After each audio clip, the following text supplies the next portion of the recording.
Like I said, there I was cut off without me even making my point. I don't want to relive history. It's kind of a boring thing, but history is what defines us, and that's what makes it very important. We should never forget our history, never neglect it.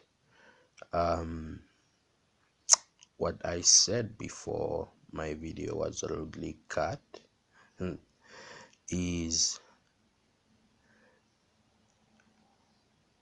the stuff I used to say about how, we have economic shackles of the past and they're not ours to bear, and how, you know, where the new generation and, you know, policies, plans should be about the present, but also about the long term, the future. And then came that situation in 2014, and then came me, and that eventually became the blueprint.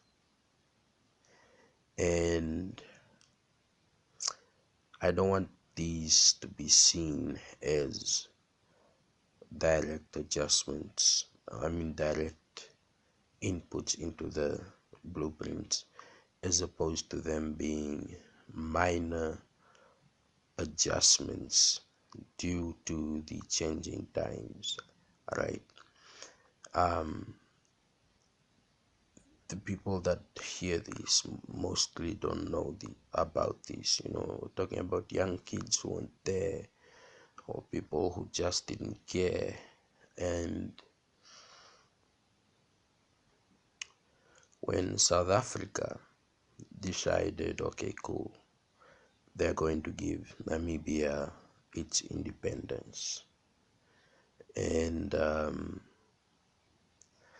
they also had their own transition in their own country. Remember, Nelson Mandela was touring the world speaking out against apartheid, and some of the reactions at home were, you are not going to turn this country into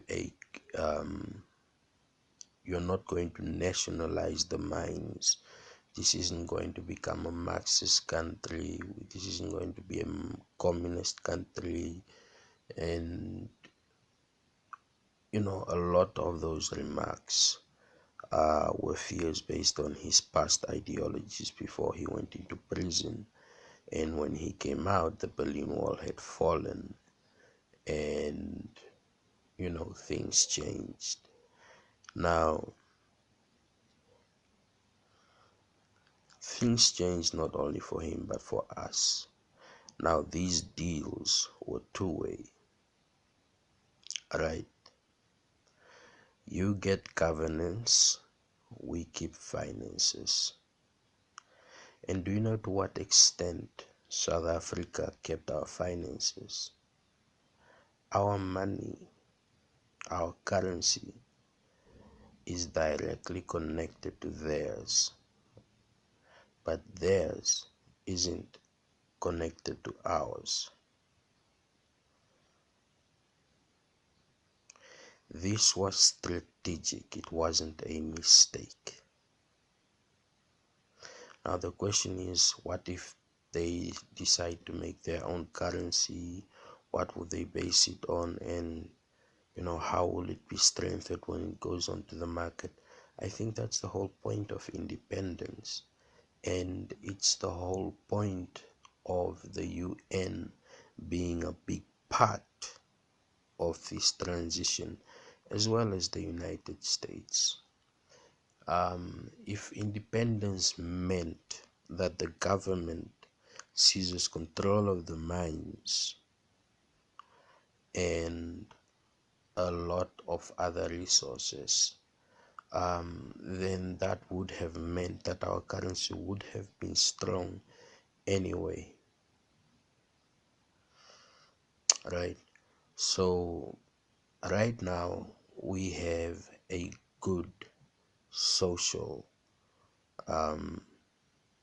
dynamic which is, people have differences, this tribe, that tribe, and so forth, but we're going together pretty well at the moment.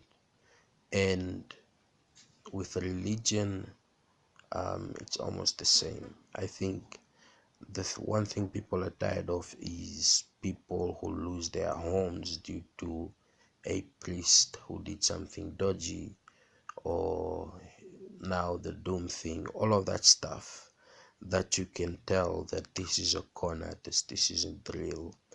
um I think it's the beginning of cults in Africa, and they haven't been identified as cults yet, but that's basically what they are. um if you look at most of the characteristics of these institutions, you realize they're cults. um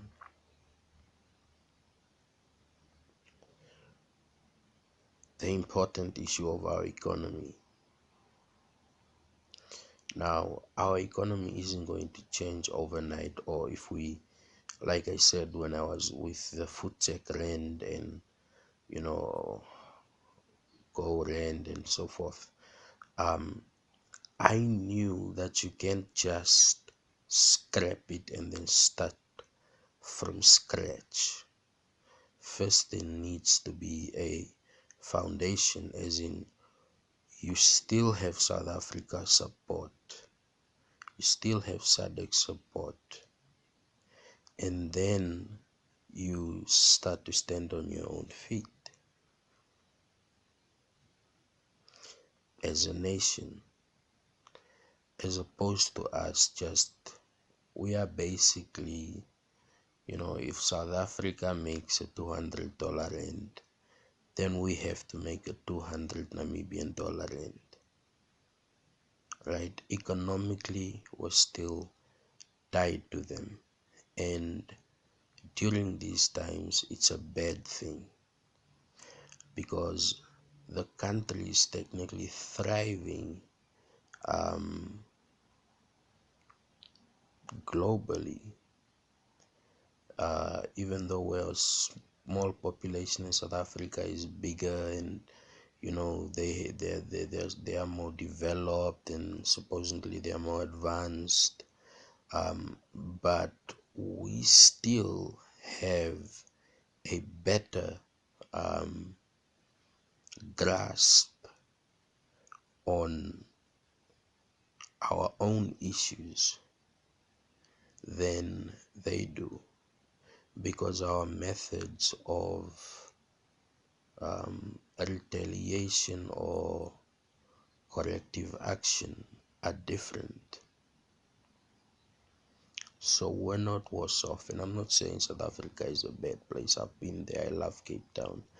It was lovely. And, I want to say thank you again to all those,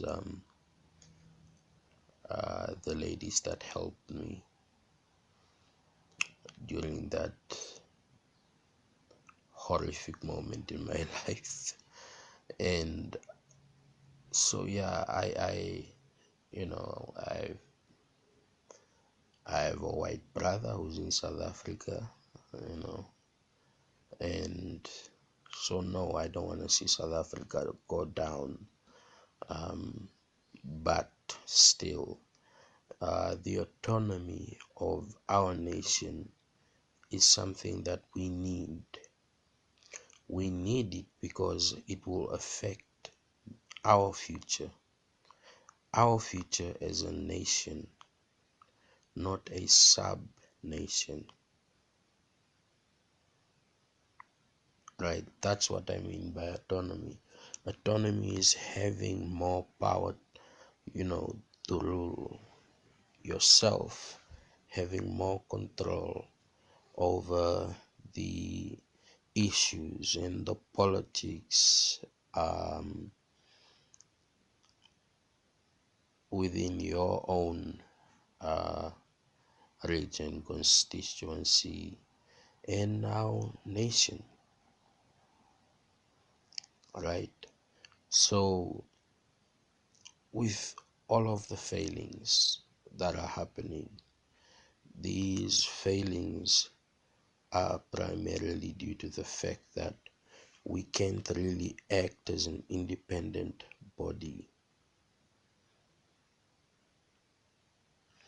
And if we act as an independent body and there is an economic force sent out, then we would be recognized for our own individual advancements. For example, I mean, look at how the HIV rate has dropped. I mean, the AIDS, full-blown AIDS rates have dropped. ARV to people infected with HIV is a big priority in our country. People are going to live much, much longer, and the transmission of HIV from mother to baby is going down below 4%. It will go down below 4% and eventually it will reach zero. So at some stage, we might have an HIV AIDS free generation, and that is a big step, right? So these things aren't exactly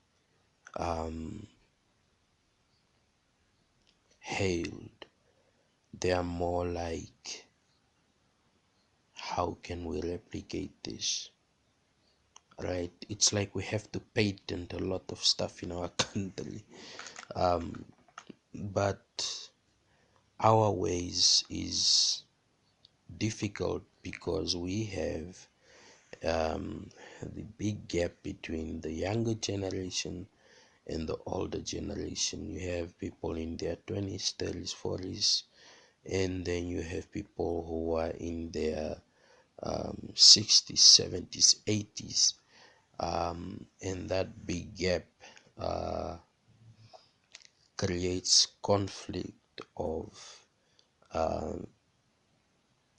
professional or academic dialogue, right?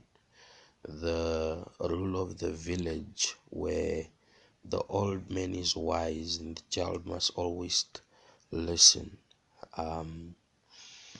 We're overcoming this, but when it comes to power, the younger generation is seen as irresponsible and would lead the world down, the country down a sewer.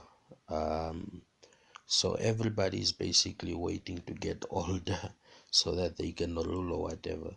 But there are many other ways that we can influence and change our country. And this includes arts, music, this includes varsity, our varsity institutions. This includes the innovations like the turning of coal into fuel that at UNAM, you know, we have a vast array of knowledge available to us and we can use it. And our best and brightest should no longer be picked by family or tribe, you know, or race. Those are the monkeys, someone said, that, we should get off our shoulder. What should happen is just a way forward where there are no more gaps. There are no more gaps because that sense of pride isn't more important than the nation. The we are older, I am older, right? Isn't more important than the nation, because there is family, community, then there's region, then there's the nation at large. And I think that's much more important um, than anything else. That's why I did the whole rand food check thing. It had absolutely nothing to do with me disliking South Africans or me thinking we should dislodge from SADC, that we shouldn't trade with South Africa anymore. No, I was talking about if we get that economical path right, we'll be able to trade fairly, just like Botswana trades fairly with South Africa. And yeah, the how will we do this? Uh, it's a long-term strategy, of course. That is going to be an interesting discussion, I would think. Or maybe I'm kind of boring, but I think it'll kind of be an interesting topic in itself.